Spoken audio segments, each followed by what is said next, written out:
It is smaller than most golf courses. It has no army worth mentioning. It produces nothing, exports nothing, grows nothing. And yet, for over 1,000 years, kings have needed its permission just to feel legitimate. This is Vatican City, 44 hectares of land inside Rome, the smallest sovereign country on Earth, and one of the most quietly powerful institutions in human history. Its story does not begin with armies or gold or conquest. It begins with an execution. Welcome to Unheard History. Before there was a Vatican, there was only Rome, and Rome did not tolerate quiet religion. Every god had a temple. Every emperor was worshipped as something close to divine. Faith in Rome was not private belief. It was public order. So when a small, unarmed group began quietly refusing to worship the emperor, refusing to bow to Rome's gods, refusing to disappear, Rome responded the way it always did. Not with debate, with force. The persecutions were harsh, and they were public. People were executed in packed arenas in front of cheering crowds, not simply to punish them, to warn everyone else watching. But punishment does not always work the way rulers expect it to. The movement did not shrink, it spread. And at the center of one of its earliest, most defining moments was a man with no army, no political title, and no wealth. A fisherman named Peter. Peter traveled to Rome, the very heart of the empire that wanted him silenced and kept preaching anyway. He was arrested, tried, sentenced to death under the direct authority of the Emperor Nero. Crucifixion. But according to early church tradition, Peter made one final request before his execution. He asked to be crucified upside down, believing he was not worthy to die in the same manner as the man he followed. Rome saw this as one more execution, one more warning delivered, one more voice removed. They had no way of knowing that the ground where he died would eventually become the center of one of the most powerful institutions the world has ever seen. For decades afterward, nothing looked different. Christians were still hiding, still being hunted, still dying for their belief. Rome remained too large, too confident, too absolute to imagine losing. And then, in the early 4th century, something happened that should not have been possible. Power did not fall to this small, persecuted faith slowly. It happened almost overnight. The turning point centers on one man, the Emperor Constantine. According to tradition, on the eve of a major battle, Constantine saw a sign in the sky, a symbol he interpreted as a promise of victory if he fought under it. Whether or not the vision itself was real, what happened afterward is historical fact. Constantine won that battle, and instead of dismissing what he believed he had seen, he acted on it completely.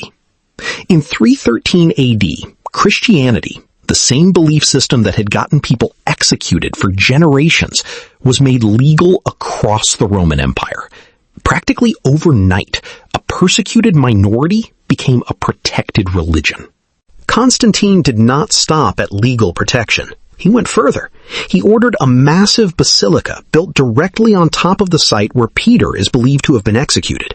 The same ground once used to humiliate and erase a movement now held one of the largest religious buildings in the entire empire. This was not subtle. It was a deliberate, permanent statement. What Rome had once tried to destroy, an emperor of Rome was now publicly enshrining. And in that single decision, something shifted that could never fully be reversed. Because from this point forward, this was no longer simply a religion trying to survive. It was a religion with imperial power standing behind it. And once that alliance existed, it changed everything about what the movement could eventually become. Not immediately, not through conquest, but slowly, over centuries, through something far quieter and far more effective: influence. At first, the shift is almost impossible to notice.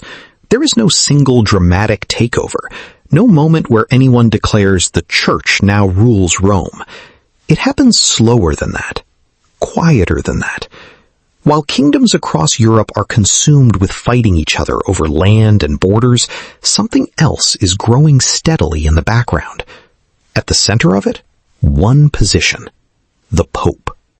The Pope did not begin as a political ruler. No throne, no army, no crown. Only authority rooted in religious belief.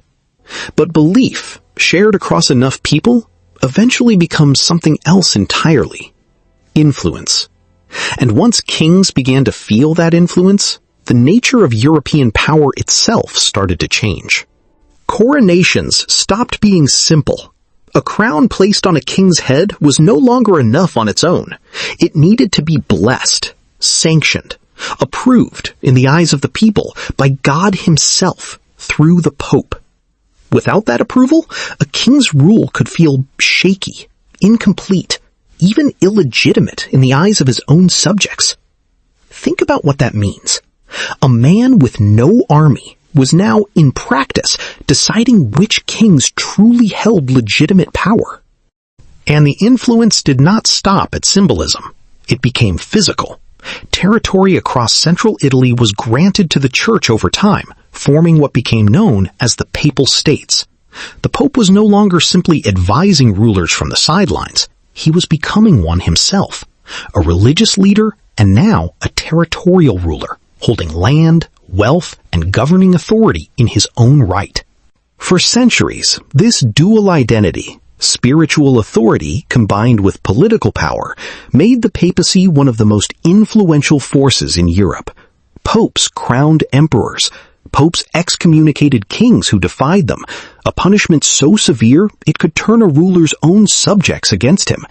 Popes financed wars, commissioned art, and shaped the direction of European politics as directly as any king or emperor.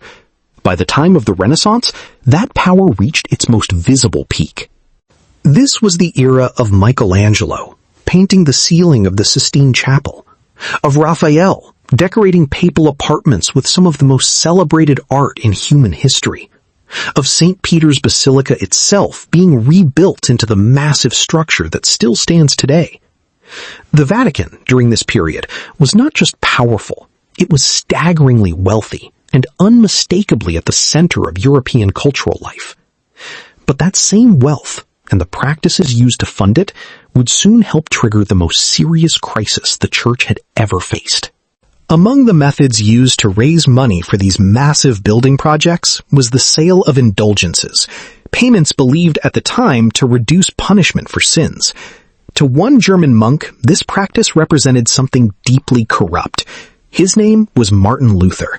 In 1517, he published a list of formal objections to church practices, sparking a movement that would fracture Christianity in Europe for centuries. The Protestant Reformation had begun.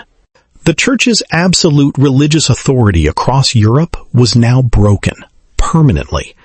Entire nations shifted allegiance away from Rome. Wars fought partly along these religious lines devastated large parts of the continent for generations. The papacy would never again hold the singular, unquestioned religious dominance it had once enjoyed across Western Europe. But its political territory, the Papal States themselves, would take even longer to fully collapse. That collapse finally came in the 19th century, during the movement to unify Italy into a single nation.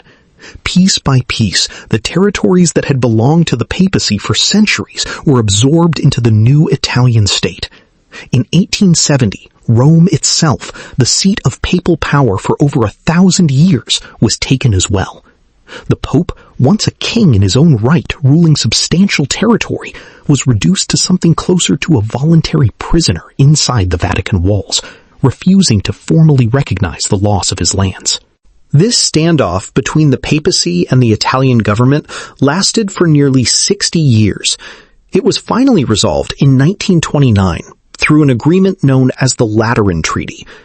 The Italian government formally recognized a new independent state, Vatican City, tiny, sovereign, legally separate from Italy itself.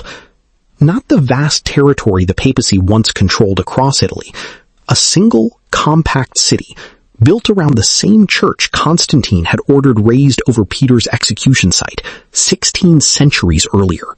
Today, Vatican City remains the smallest sovereign country on Earth. It has no meaningful army, it produces almost nothing, and yet it still holds direct influence over more than 1 billion people worldwide and quiet diplomatic relationships with governments across the entire globe.